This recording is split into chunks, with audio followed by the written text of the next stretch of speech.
আসসালামু আলাইকুম বন্ধুরা, কেমন আছেন সবাই? আশা করি সবাই ভালো আছেন, সুস্থ আছেন। আজকের ভিডিওটিতে যে আমি আলোচনা করব বাংলাদেশ রেলওয়ে।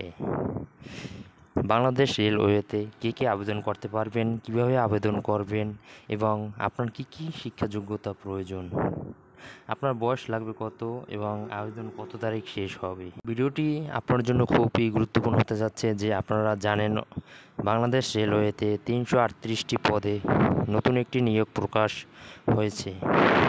তাই ভিডিওটি ধৈর্য সহকারে শুরু থেকে শেষ পর্যন্ত দেখুন, না টেনে। যারা যারা এই চ্যানেলে নতুন বন্ধুরা ভিডিওটি দেখছেন তাদের জন্য আমার ছোট্ট একটি রিকোয়েস্ট, একটি লাইক দিয়ে চ্যানেলটি সাবস্ক্রাইব করে বেল আইকনটি অন করে দেবেন। ইতিমধ্যে যারা করেছেন তাদেরকে অসংখ্য ধন্যবাদ। চলি বন্ধুরা, সার্কুলার সংক্রান্ত বিস্তারিত জেনে নেওয়া যাক। আমরা এখন নোটিশটিতে ঢুকে পিডিএফটি ডাউনলোড করে আমরা পড়ব। গণপ্রজাতন্ত্রী বাংলাদেশ সরকার, মহাপরিচালকের কার্যালয়, পরিবহন ও বাণিজ্যিক বিভাগ, বাংলাদেশ রেলওয়ে ভবন। বন্ধুরা দেখেন যে এখানে যে বাংলাদেশ রেলওয়ে যে নতুন বিজ্ঞপ্তিটি প্রকাশ করা হয়েছে, এখানে সকল জেলা আবেদন করতে পারবে, সকল জেলার প্রার্থীরা আবেদন করতে পারবে। এখানে 1 নম্বরে আছে যে দেখেন বন্ধুরা, 10 এক্সামিনার, এর গ্রেড হচ্ছে 12, 11,300 থেকে 27,300 টাকা তাদের বেতন গ্রেড স্কেল। এর পদসংখ্যা হয়েছে 45টি। এর আবেদন করতে পারবে 18 থেকে 30 বছরের মধ্যে। যে কোনো স্বীকৃত বিশ্ববিদ্যালয় হতে যে কোনো বিষয়ে ন্যূনতম দ্বিতীয় শ্রেণী বা সমমানে সিজিপি সহ স্নাতক বা সমন্বয়ে ডিগ্রি এখানে আবেদন করতে পারে সকল জেলার প্রার্থীরা। দ্বিতীয়তে আছে ট্রেন কন্ট্রোলার, এর গ্রেড হচ্ছে 12, 11,300 থেকে 27,300। এর পদসংখ্যা হয়েছে 27টি। এর 18 থেকে 30 বছর। এটাও শিক্ষাগত যোগ্যতা একই। কোনো স্বীকৃত বিশ্ববিদ্যালয় হতে যে কোনো বিষয়ে ন্যূনতম দ্বিতীয় শ্রেণী বা সমমানের সিজিপি সহ স্নাতক ডিগ্রি অর্জন করতে হবে। সকল প্রার্থী আবেদন করতে পারবেন। বন্ধুরা 3 নম্বরে ট্রাফিক অ্যাপ্রেন্টিস, এর পদসংখ্যা হচ্ছে 18টি। এর বয়সসীমা হচ্ছে 18 থেকে 30 বছর। কোনো স্বীকৃত বিশ্ববিদ্যালয় হতে কোনো বিষয়ে ন্যূনতম দ্বিতীয় শ্রেণী বা সমমানের সিজিপি সহ স্নাতক ডিগ্রি অর্জন করতে সকল জেলার প্রার্থী আবেদন করতে পারবেন।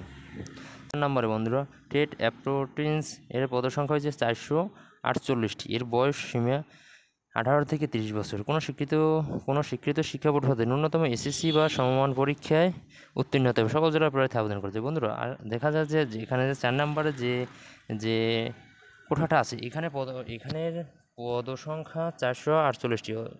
এখানে এই কোঠায় যদি আপনারা কেউ আবেদন করতে চান অবশ্যই চাকরির সুযোগ আছে, কারণ এখানে পদসংখ্যা বেশি, 448টি। প্রার্থীর বয়স 1/7/2024 অবশ্যই 18 থেকে 30 বছরের মধ্যে হতে হবে। তবে শহীদ বীর মুক্তিযোদ্ধা সন্তানের শারীরিক প্রতিবন্ধীর ক্ষেত্রে সরকারি বিধি অনুযায়ী 32 বছর পর্যন্ত শিথিলযোগ্য হবে। এটি শুধু 32 বছর হবে শুধু মুক্তিযোদ্ধা সন্তানদের জন্য। বন্ধুরা আসুন দেখি আমরা কিভাবে আবেদন করব, এর অনলাইন পদ্ধতি এবং কবে নাগাদ আবেদনটি শেষ হতে পারে।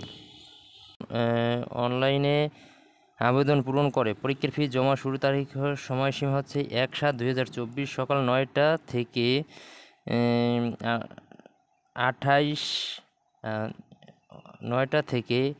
8/8/2024 বিকাল 5টা পর্যন্ত। উক্ত সময়সীমার মধ্যে ইউজার আইডি প্রাপ্ত প্রার্থীগণ অনলাইনে আবেদনপত্র জমার সময় পরবর্তী 72 ঘন্টার মধ্যে এসএমএসের মাধ্যমে পরীক্ষার ফি জমা দিতে হবে। বন্ধুরা আপনারা জানেন যে আপনি যে আবেদন করবেন এখানে আপনাকে একটা ইউজার আইডি দেওয়া হবে এবং 72 ঘন্টার ভিতর আপনি টেলিটক সিমের মাধ্যমে এটি পেমেন্ট করতে হবে। যদি পেমেন্ট না করেন আপনার আবেদনটি বাতিল করা হবে।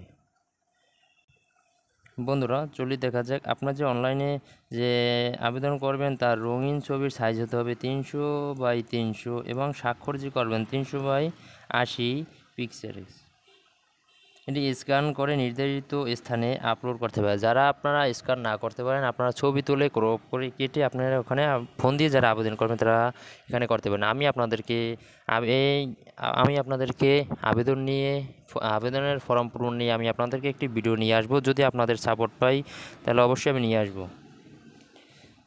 বন্ধুরা, তারপরে আপনারা যে SMS এর মাধ্যমে যে এটি পেমেন্টটি করবেন, যেমন SMS, এই যে প্রথম SMSটি দেবেন BR স্পেস ইউজার আইডি যেটা থাকবে সেইটাই এবার সেন্ড করবেন 16222 নম্বরে। তারপরে তারপর যে আপনার তারা একটা SMS দেবে, তারপর দ্বিতীয় SMS দেবেন to pay fee BR space ES space একটা যে পিন নাম্বার দেবে, পিন নাম্বারটি লিখে সেন্ড করবেন 16222। বন্ধুরা, এ বিষয়ে আমি আপনাদেরকে পরবর্তী ভিডিওতে নিয়ে আলোচনা করব। আপনারা যদি চান যে না আমি আবেদন নিয়ে একটি ভিডিও করব, তারা অবশ্যই আমাকে কমেন্ট করে জানাবেন আপনারা। তাই বন্ধুরা, আপনারা যদি এই ভিডিওটিতে কোনো উপকৃত হয়ে থাকেন, ভিডিওটি লাইক করে চ্যানেলটি সাবস্ক্রাইব করে আমার পাশে থাকবেন। সবাই সুস্থ থাকুন, ভালো থাকুন। ধন্যবাদ সবাইকে। আসসালামু আলাইকুম।